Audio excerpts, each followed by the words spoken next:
Take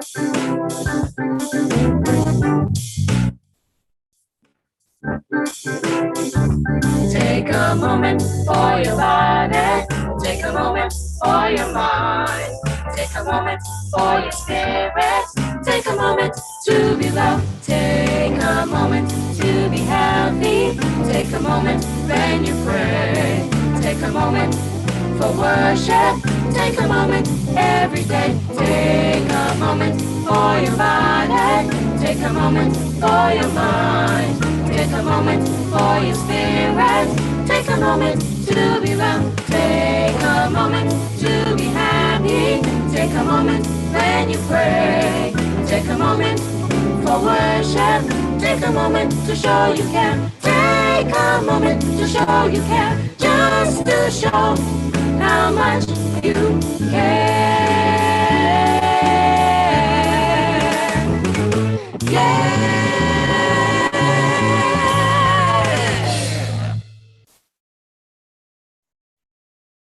Good evening and welcome once again to Healing Moments.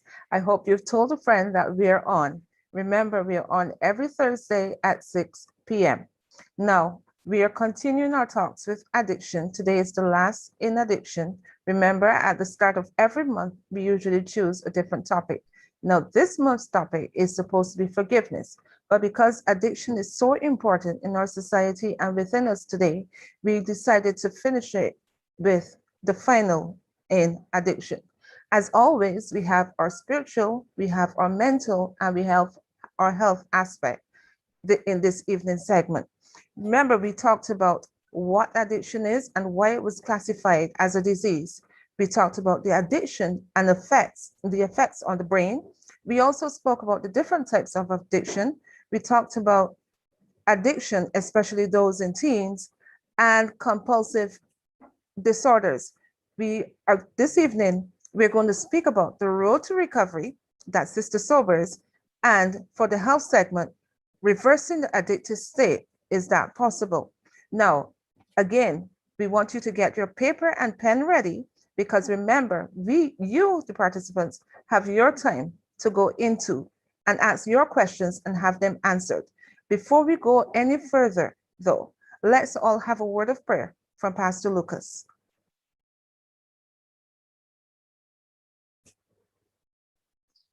Let us all pray, everybody. Our Father in heaven, we give you thanks for the privilege of being able to be here this evening to share with all participants, all our viewers, the good news of healing that comes from God alone. We ask, Lord, for your blessing on all that we do and say, and may all be benefited. In Jesus' name we pray. Amen.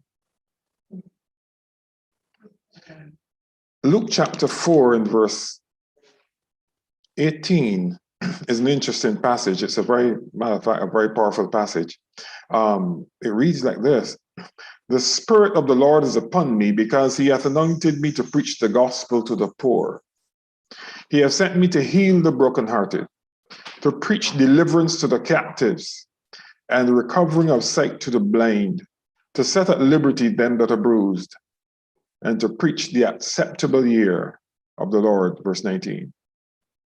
This was Christ announcing his mission, speaking about his mission. And that mission is vital to us today still. Now, in the Seventh Adventist Church, at least existing in North America, is an organization called Adventist Recovery Ministries Global. What is this about? This is the church's outreach to carry out the mission that Jesus announced in Luke 4:18. And in these times, that mission, I think, has become more into focus. What's involved there?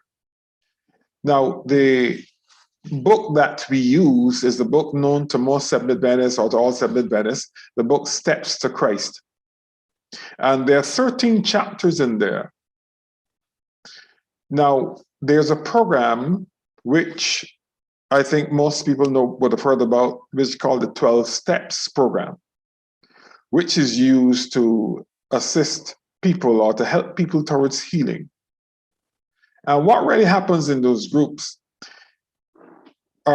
there are four simple things I can share with you.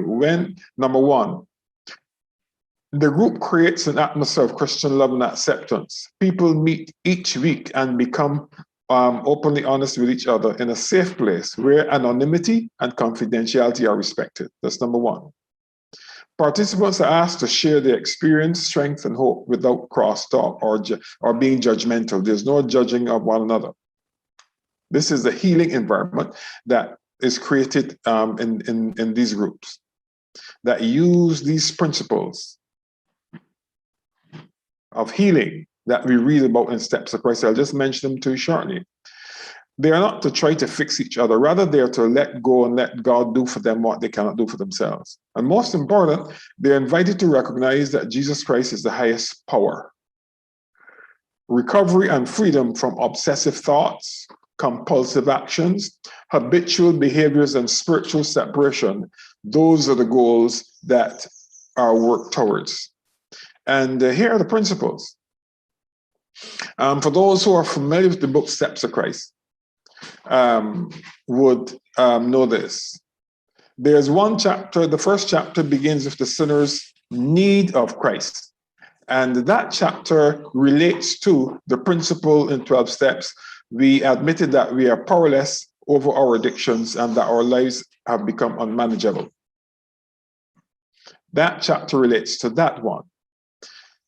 Chapters 1 through to 3 deal with the sinner's need for Christ, chapter 1, repentance, and also confession. Those are the three things. And those three chapters relate to these first three principles in the 12 Steps program. One, recognizing our powerlessness. The sinner gets to understand that he can't help himself. Then we come to believe that there's a power greater than ourselves that could restore us to sanity. That's repentance. And then there's the point of the topic of confession that is about the decision to turn their lives around. That's step 3. And the steps go on down. So we have confession. We have that continues into steps 4 and 5 of the 12 steps program. Then we have consecration, which now speaks to step 6, where persons are willing now to see the need to get rid of the defects of character. This is what consecration deals with. Then faith and acceptance is the other one. And those stretch between chapters 4 to 7 of the book Steps of Christ. Confession, consecration, faith and acceptance. Then we come all down to the end, reconciliation and restoration, which is chapters 8 and 9. And those would deal with those other principles, 8 and 9 of the 12 Steps program. So this book, Steps of Christ, outlines these 13 steps to healing. Yes, 12 steps is the recognized term. In Steps of Christ, there are 13 steps, and the last one is rejoicing in the Lord. So this is a program that is used to help carry out the mission that Jesus Christ announced in Luke chapter 4, verse 18. The Spirit of the Lord is upon me because he hath anointed me to preach the gospel to the poor. He has sent me to heal the brokenhearted, to preach deliverance to the captives, and recovery of sight to the blind, to set at liberty them that are bruised, and to preach the acceptable year of the Lord. Lots of our ailments proceed from what we think and believe. And those are the principles that, if change, as long as there's change, healing takes place. We shall talk more about this.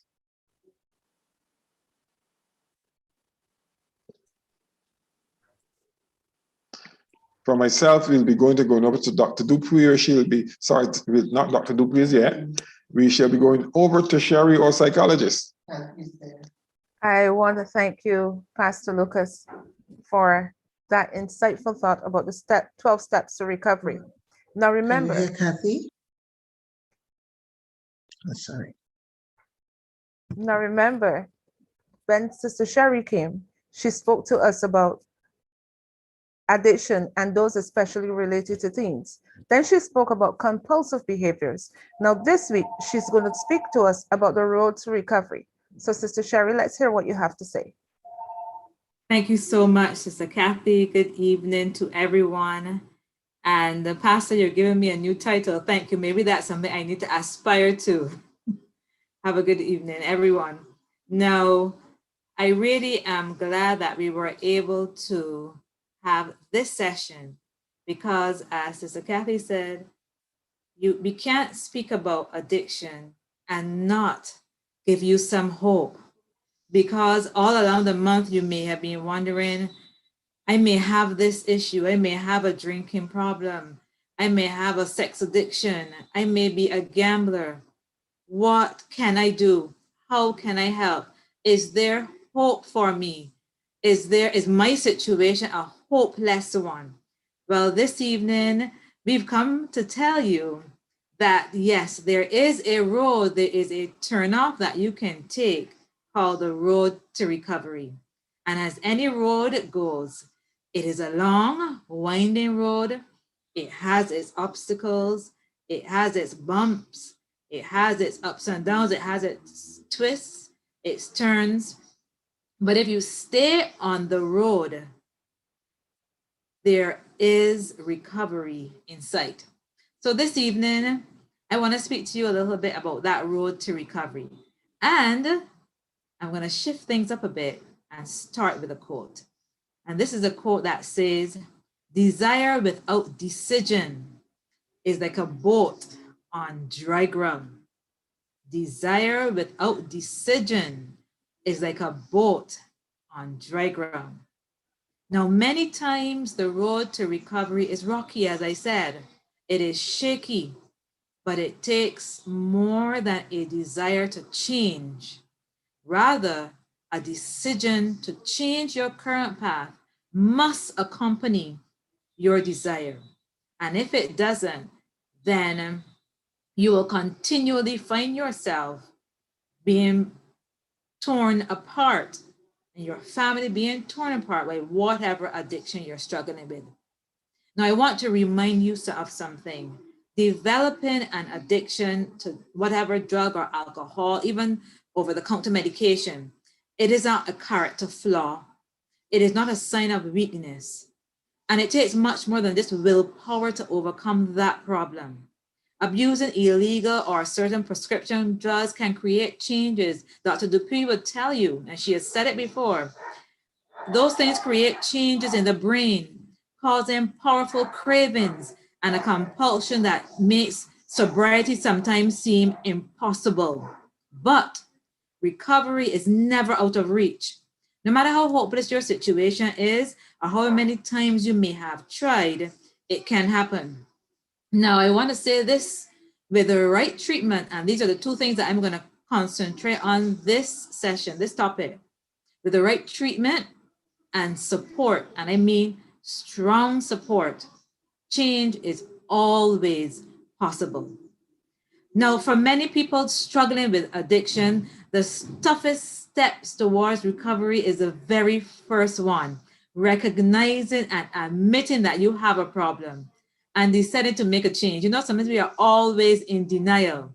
And sometimes it's normal to feel uncertain about whether or not you're going to start this recovery or if you have what it takes. So you may say to yourself, oh my gosh, I have these 12 steps that Pastor Lucas spoke about to do. If you are part of Alcoholics Anonymous, I have these different steps and all these things to do.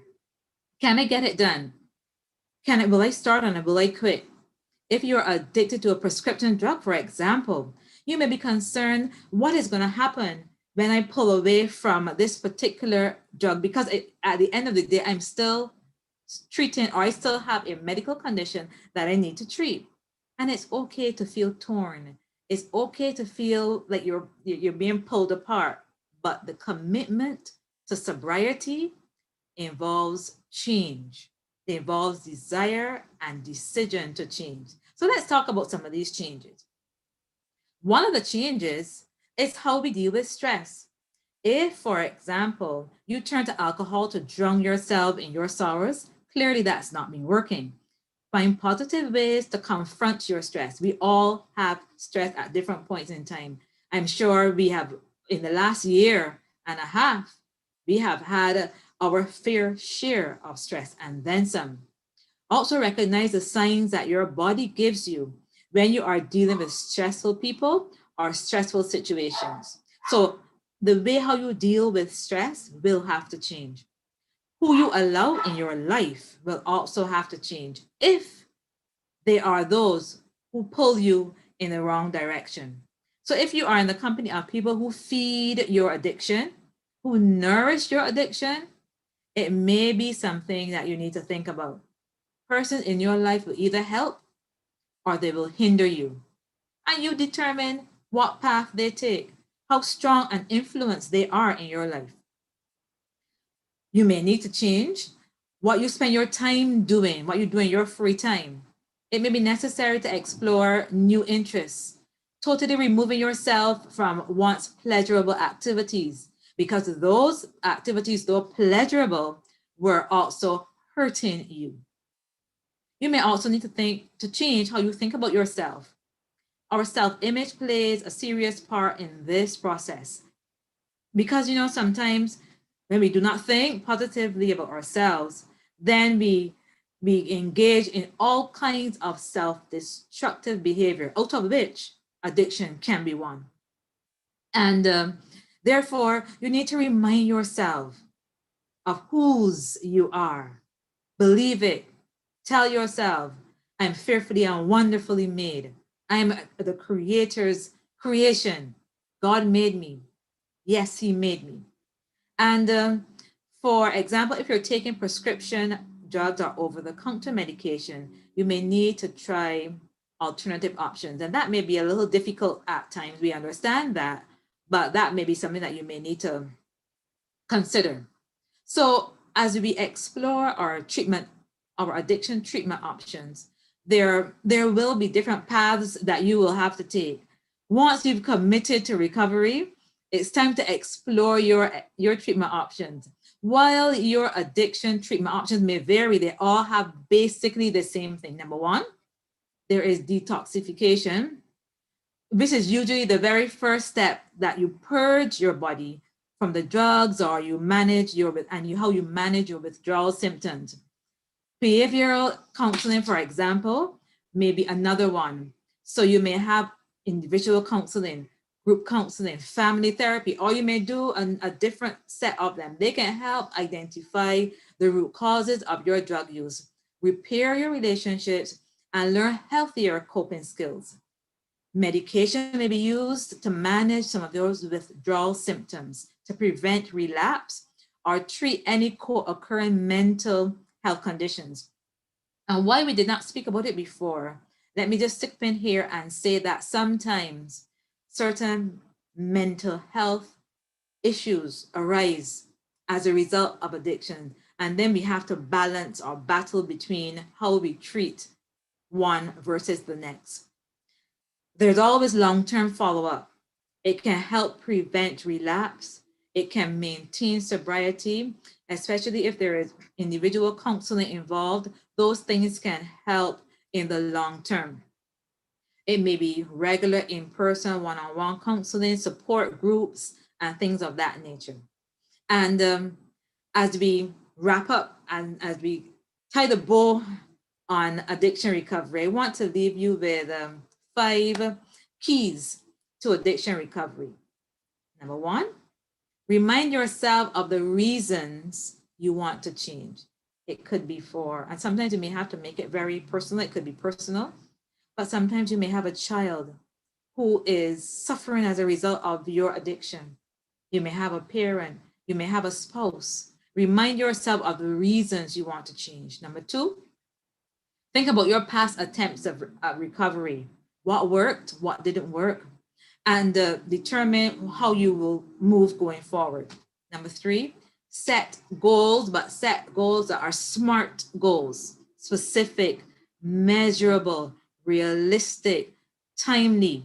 All of those things help to help to give you a good balance as you are looking to addiction recovery. Number 4, remove the reminders of your addiction. There may be reminders from home, and we're thinking practical. If you're an alcoholic, if you have an issue with alcohol, then clearly you wouldn't want to have a bottle of rum, for example, in your home. Remove those reminders. And number 5, and I think this is really, really important, tell someone that you trust. Be accountable. Tell friends and family that you are committing to recovery and ask for their support.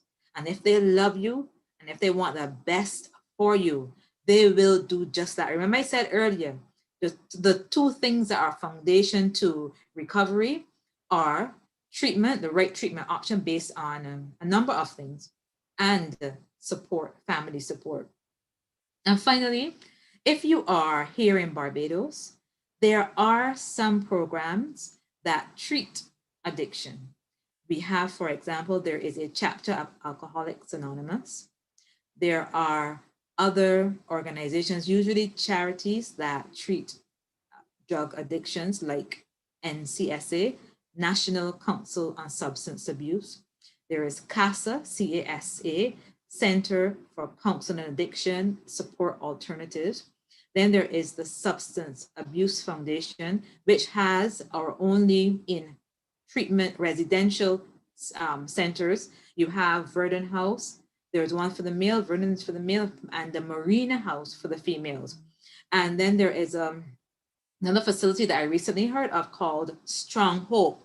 And this treatment facility provides unique treatment services for a number of different addictions. For example, there is a treatment center for gambling. There is equine, which is horse therapy. There is music therapy. They also speak to sex addiction. They also speak to over-the-counter drug addictions as well. So in Barbados, we have, it may not be a lot, but we have some treatment centers that can help you on your road to recovery. So ladies and gentlemen, I'll say this to you. Remember that the road to recovery starts, yes, with a desire, but that desire must turn into a decision for change. There are persons out there that can help you. There are persons out there that want to help you make that change. And if it comes from you and you want to make that change, change is possible. Thank you so much and have a good evening. And I look forward to your questions later down.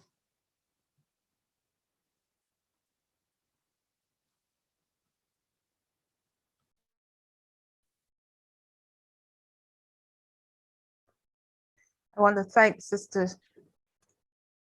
you, Sister Sherry Sobers, for your, as always, very, very, very insightful. I want to say hello now to some persons who are on YouTube. Janila Galloway, thank you for joining us. And I want to say thank you for joining us on YouTube and those of you who are on Zoom. Before we go in, let's have our jingle once again.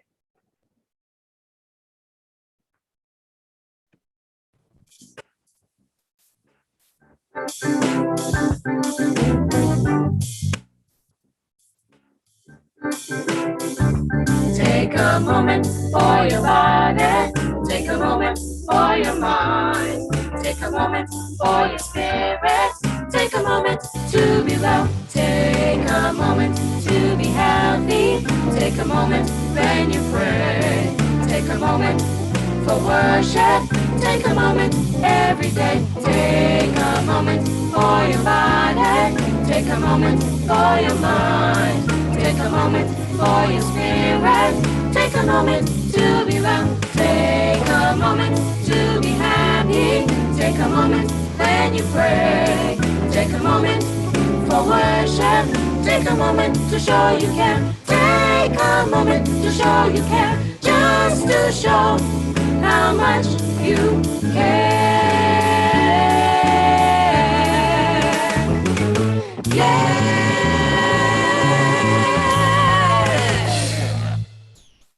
I want to thank you for staying with us. Now, remember, you have your opportunity to talk with us. Ask us any questions you want to ask on addiction. But before we do that, Sister Dupree before spoke to us about addiction and why addiction was classified as a disease. We also learned about how addiction affects the brain. And today she's going to ask the question, reversing the addictive state, is it possible? So let's listen to Sister Dupree as she tells us if it is possible to reverse the addictive state. Dr. Dupree? Okay. So good evening, everyone. Thank you for being back with us.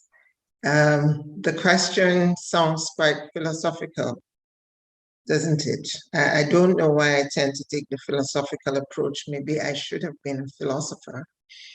When we come to the business of treating disease, we take the public health approach, which deals with prevention. The best way to treat is prevention.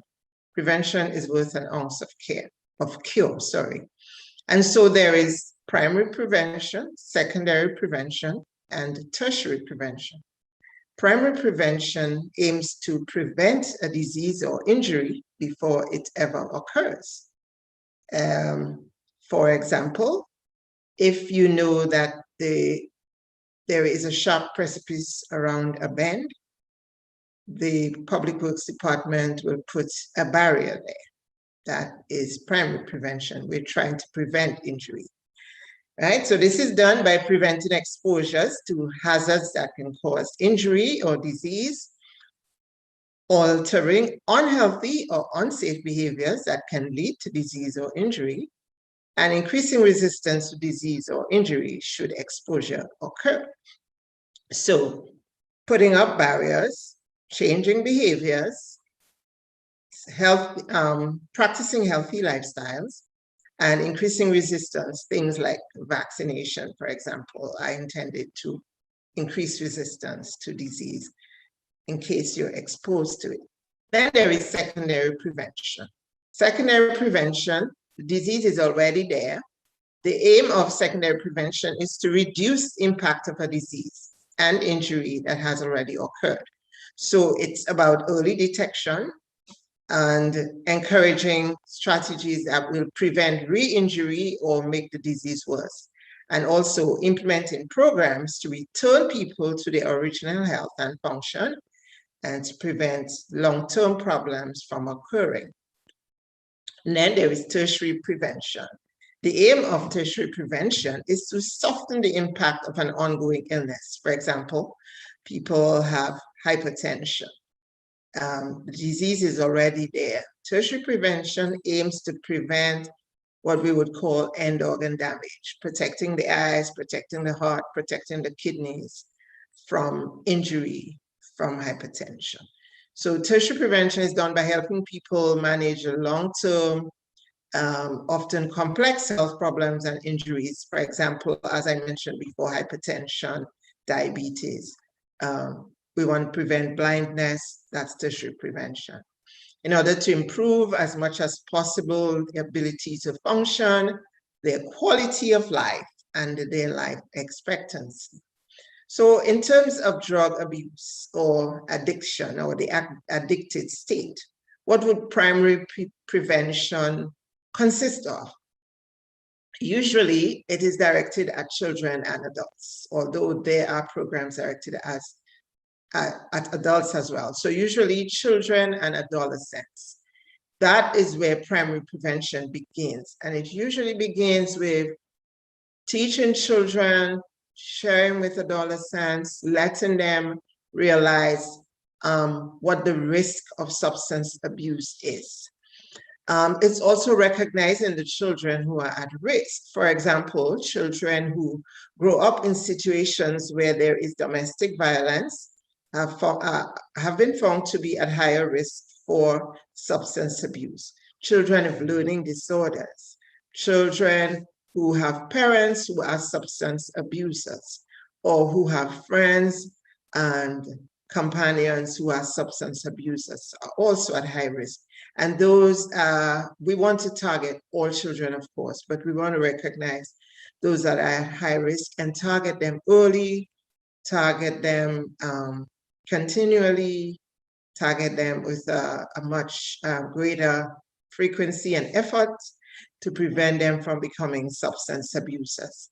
Now, I have a feeling that our audience this evening does not have a substance abuse problem. I have a feeling that you are all clean.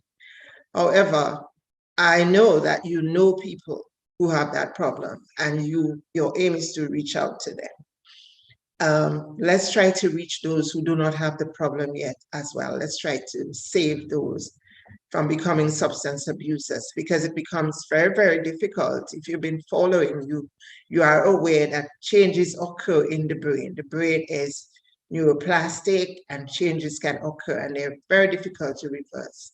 So we never should stop the issue of education. We should keep teaching and teaching and sharing. How do we prevent secondarily people who are already addicts? So there are medications, and I will get to some of them specifically in a while. And then there are different therapies, as that Sister Sherry, our counselor, mentioned and alluded to. There's cognitive behavior therapy, various forms of group therapy, family therapy, because remember that addiction is not just a problem of the individual, it is a problem of the family, and it is a problem of society as well. Remember also that it is chronic, it is relapsing, and therefore therapies tend to be combined. One type of therapy usually is not effective. Usually it's a combination of therapies. It is a slow process. The main thing though in treating any abuse, any condition of substance abuse, is seeking help. That is the main and first step, because there is no universal therapy that is applicable to everybody. Just like in some diseases, like cancers, for example, there is individually suited therapy and targeted therapy. Just so in addiction, there are things that will work for one individual that will not work for another. So all forms of therapy, the forms of therapy need to be combined. And in tertiary prevention, there is rehabilitation, all heard of drug rehab. We do have rehabilitation centers in Barbados. I'm not too sure about Dominica, but I know that in the third world, in the first world countries. So rehabilitation, prevention of relapse, and I have there in brackets the role of smoking, and we'll ask what's that about, what is that about? It has been found that people who have substance abuse disorders also tend to have addiction to tobacco. In other words, they tend to smoke. Now, generally, smoking isn't seen as one of those substance abuse disorders, because we're thinking about cannabis, we're thinking about cocaine, heroin, methamphetamines, the ones that have severe cravings and make people commit crime. But a lot of those people also smoke. And it has been found that it is very difficult to prevent relapse for the serious substance abuse disorders when people continue to smoke or to be addicted to cigarette smoking. Then there is reduction of stigma, so that people, if there is relapse, which should not be considered a failure, because many people relapse on their diabetes treatment and their hypertension treatment and their heart disease treatment and do not suffer from the stigma of society. However, when people relapse from drug to drug addiction, they tend to be stigmatized by society. And so one of the things that we need to learn is to not treat people with stigma, so that they can easily seek help if they do relapse. So what are the problems that are caused by substance use disorder? There is disruptive behavior and crime. There's increased need for medical care, because a lot of people have to be transported to hospital when they are in a stimulated state or in an intoxicated state. There is the risk of HIV and other STDs because of at-risk behavior in those people who are addicted. There's a risk of suicide. There's a risk of death by other means, by accident, for example. And there's a risk of fetal death in mothers who are addicted to substances. And of course, there is the risk of incarceration. So you may be asking whose problem it is to treat addicts. Once upon a time, before it was well understood that addiction is actually a disease of the brain and that substance use causes changes in the brain, it was seen as a function of, there were rehab centers where people just gave advice, talk to people, try to get them morally on the right road. But now it is much more involved than that. And so the law enforcement has sort of taken it over, especially with the illegal drugs. So it's arrest and incarceration, but there is no real treatment that goes on in those places where people are incarcerated. So should it be the problem of the health department? Should it be the problem of the church? I think every church or every conference, or every group of churches should have a rehabilitation center as part of their wellness program, because it is a widespread problem. It causes problems for society, problems for the economy, problems for health, problems for families. And so I think, as Pastor was saying, the mission of the church to deliver those who are in prison, to set the captives free, includes rehabilitation. That's one of the things that we need to think about. So specific treatments, as I mentioned before, I was going to come to for tobacco addiction. There's nicotine replacement, as in the use of nicotine patches and nicotine patches and other means of replacing nicotine, which for some strange reason I can't remember anymore.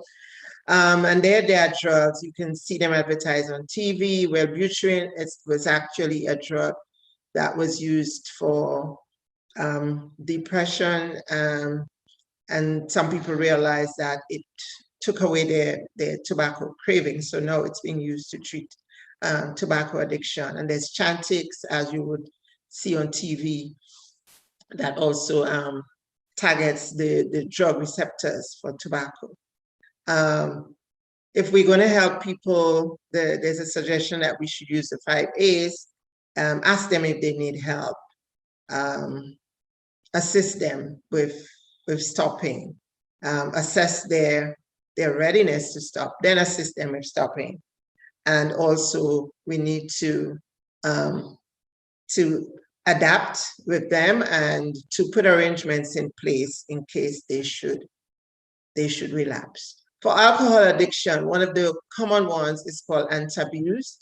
It interferes with the degradation of alcohol so that acetaldehyde accumulates in the blood, and that causes a very unpleasant reaction. So, and can even cause death if a person drinks alcohol while they're on that medication. So the medication is to make them feel so bad that they will not want to take the drink again. And as Sister Sherry mentioned, there are people who have a dual diagnosis. There are people whose drive to take drugs began with them being seriously ill, schizophrenic or bipolar disorder, or even depression. Depression does drive people to drink. And so when one is being treated, both of those conditions has to be treated simultaneously. And to echo Sister Sherry again, there are groups, Alcoholics Anonymous, Cocaine Anonymous, etc. And these groups can be helpful during recovery because they are there to offer support to one another and helping people to maintain abstinence over the course of their lifetime. And then there is a New Start program. exercise in particular has been shown to be very helpful in recovery from drug abuse. But all of the aspects of the New Start program, healthful diet, because many people who are drug abusers do not take the time to eat properly.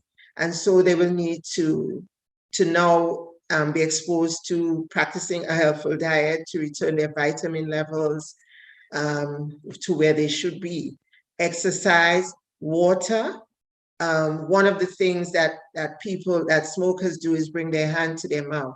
And even after they stop smoking, they tend to bring their hand to their mouth. And if we could replace it by them taking a sip every time they feel that urge to bring their hand to their mouth, water is one of the ways that we can help them to detox.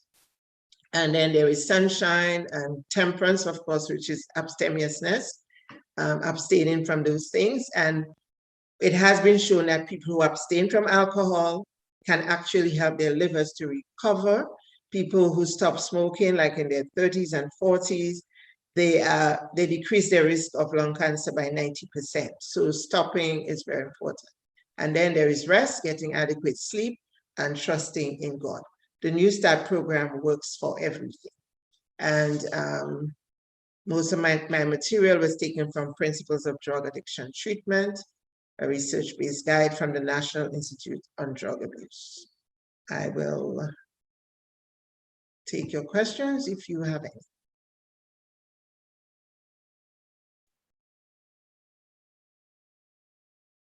We do have a few questions, Dr. Dupree, but before we go to those on YouTube who had asked their questions, I want to ask one to Pastor Lucas.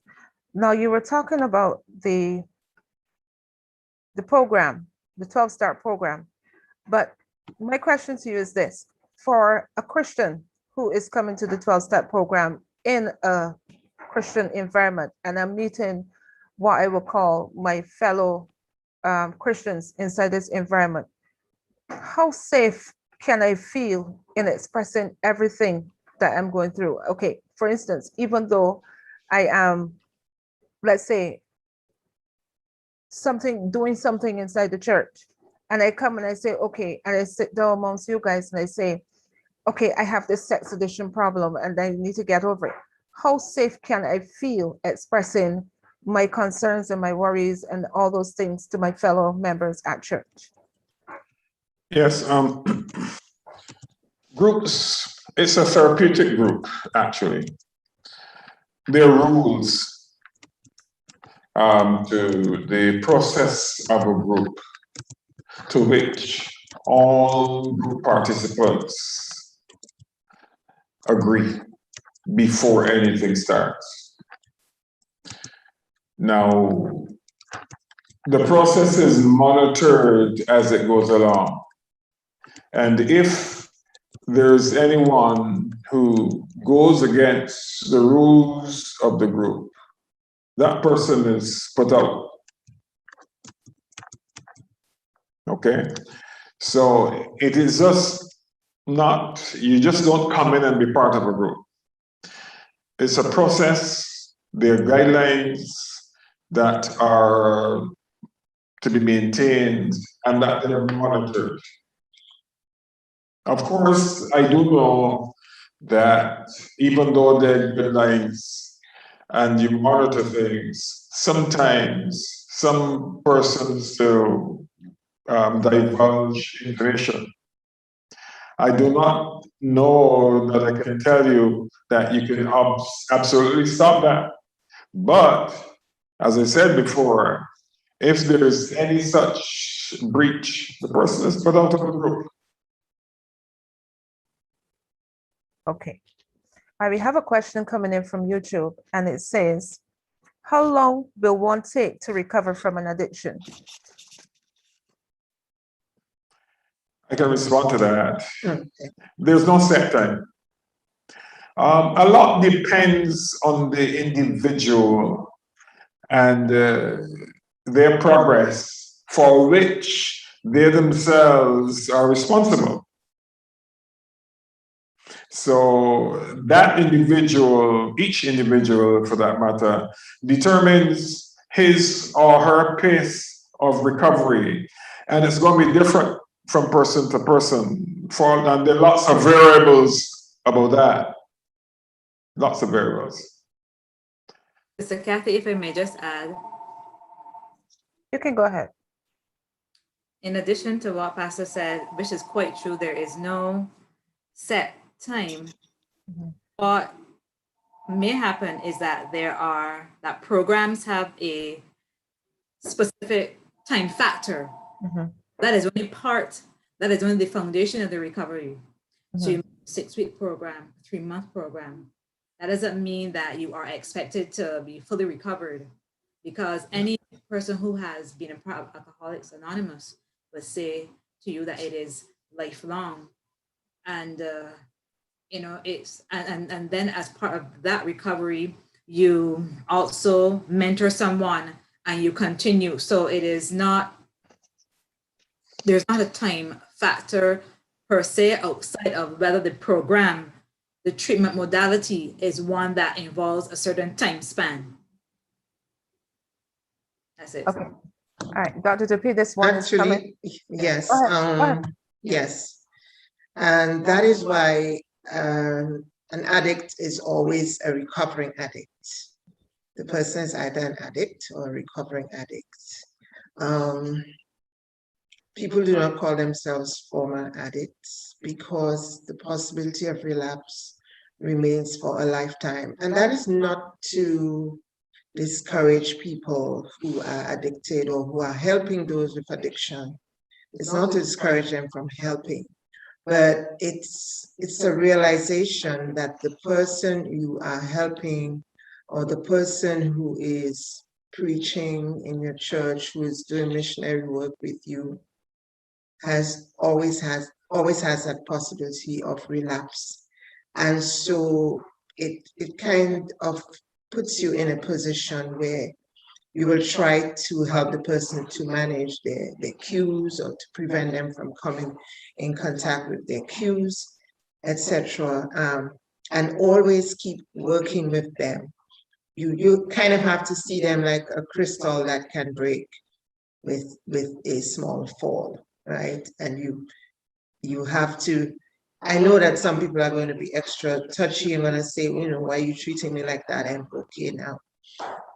But there's a lifelong possibility of relapse. So those people will always have to be careful, to surround themselves with positive influences, to stay away from the negative influences and those cues that tend to make them relapse, sorry. Okay, I have another one, and this one is coming to you also, Dr. Dupuy, and it says, we know that you usually treat cigarette smoking with, okay, can you get hooked on the treatment from nicotine? Yes, actually, there's a possibility. There is a school of thought that says that people move from one addiction to a controlled addiction, because some people will always need treatment with those drugs that are being used to treat those substances. However, those drugs and those drug treatments tend to control the amount of dopamine that is released in the brain. And so yes, the person is able to feel better, get rid of the craving, but it doesn't quite replace the feeling that they will get with the drug. But it's a slow release process so that they do get that good feeling that they're looking for, but will not become intoxicated or will not be in a position where they will behave in a disruptive manner. But some people say it just replaces an uncontrolled addiction with a controlled addiction. And yes, so I guess it is possible to get addicted to the medication and to the treatment. Okay, we have another question. It says, what family therapy can be given if someone from the family has an addiction? What family therapy can be given if someone from the family has an addiction? I think I will allow the counselor to answer that one.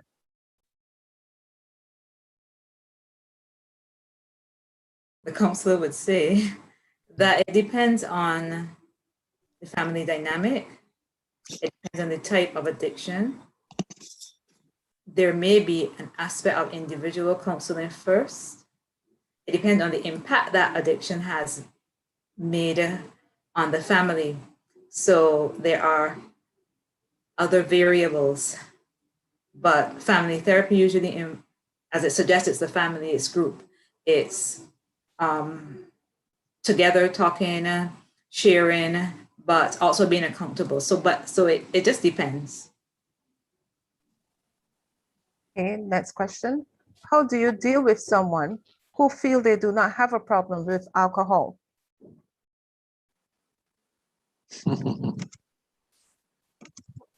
Denial.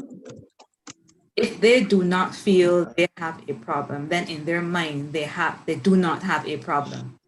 So as much as you may want to show them where they are going wrong, show them what they are doing that is negative, it starts on the inside. Unless something happens that is really traumatic, unless there's something that involves a criminal activity where they are forced by a higher power, a judge, a higher authority to come to grips with their alcoholic addiction or their alcoholic leanings, then remember that one of the first steps is admitting.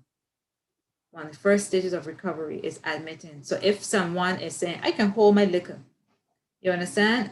Then they really have not come to grips with, number one, the fact that they have a problem, and number two, that it is affecting not only themselves, but those persons around. So the most you can really do is continue to speak with them about what you see and how it affects you. And in that way, they cannot tell you how you feel. So if you say to them, when you do X, I feel this way, or it makes me feel this way, that they can't take that away from you. And the more you do that, the more you show them the impact that it has on your life, hopefully they will come around to the point where they admit that they have a problem. There's one other thing, though, okay. In addition to what Sherry has said, there is another process, particularly in addiction, called an intervention, where someone gets together with the family members and set up a time to do that intervention. Essentially, it is about removing all of the supporting props that the person has.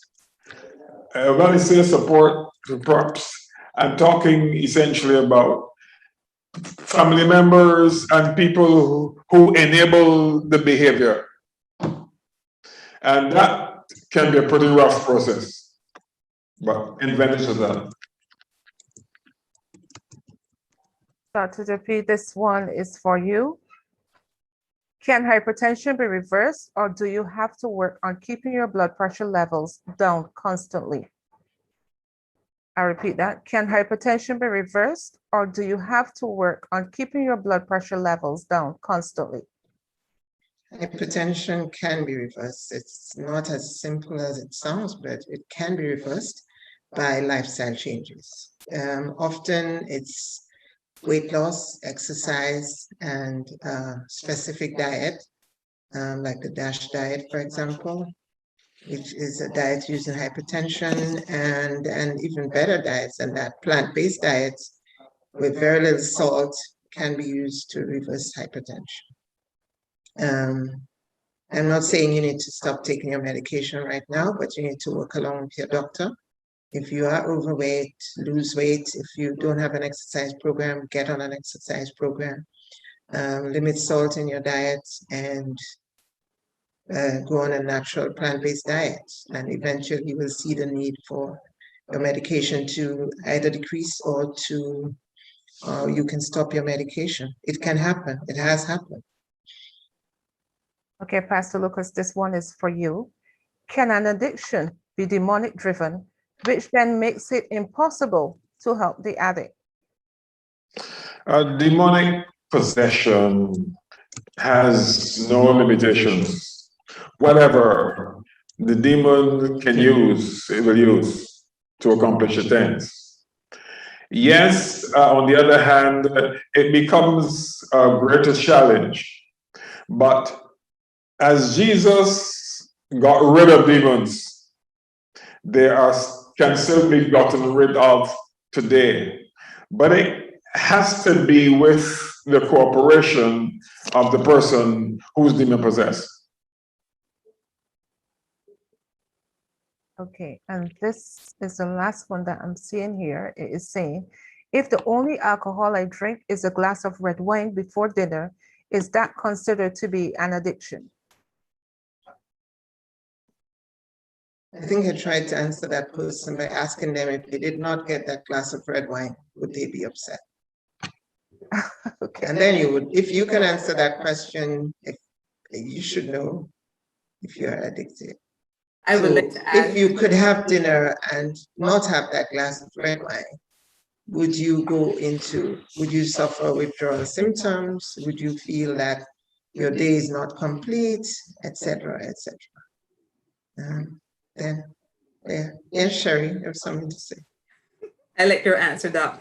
I would just like to add, and if when that glass of wine is removed, or sorry, but if when you have that glass of wine, you engage in destructive, harmful behavior that you are not able to control, and it is repeated, going back to the definition that I would have given, going back to the fact that yes, it may be pleasurable to you at that point in time, but if even though you realize that it's harmful, and you are unable to stop, you are unable to control how your behavior is as a result of consuming that glass of wine, then there are signs of addiction.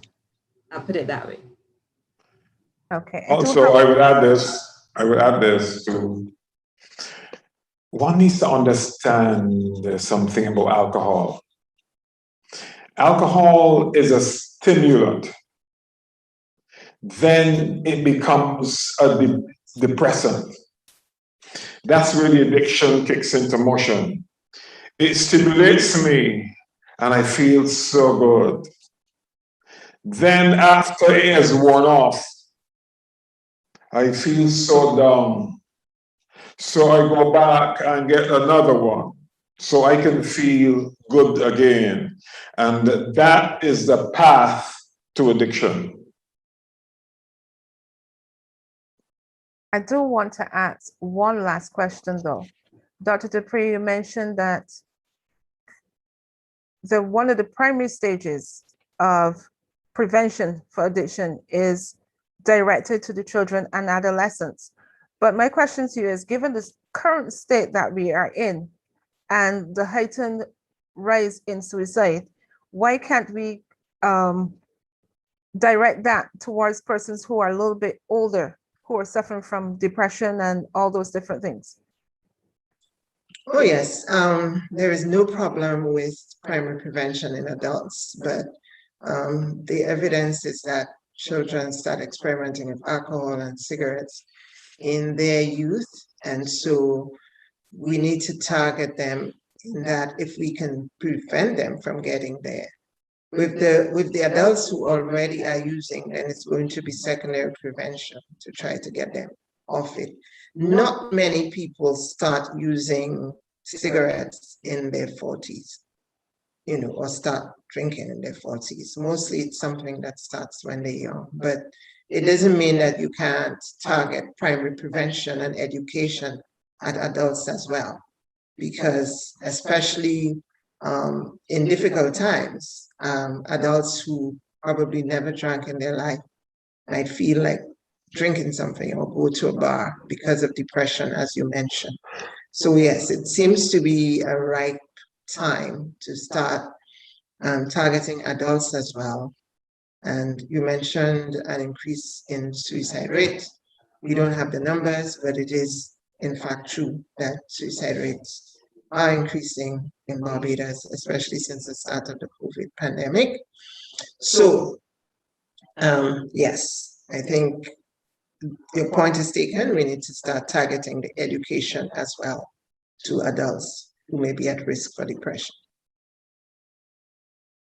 I do want to thank all of you for joining us, those of you on Zoom and those of you on YouTube, for joining us for another in the series of Sorry to interrupt. There is a message in the chat for Dr. Dupuy. Yes, I'm answering it. Okay. Right. Thank you, Sister Sherry. Again, I want to thank each of you on Zoom and YouTube for joining us here on Healing Moments. I want you every Thursday now to go and tell a friend that Healing Moments is on and they can join us via our link.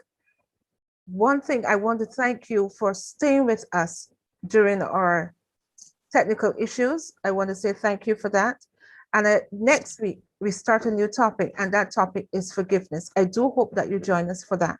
So until next week, I want to reiterate the quote that Sister Sherry says, and it says, "Desire without decision is like a boat on dry ground." I love that quote, Sister Sherry. Thank you. Until next week, do take a healing moment.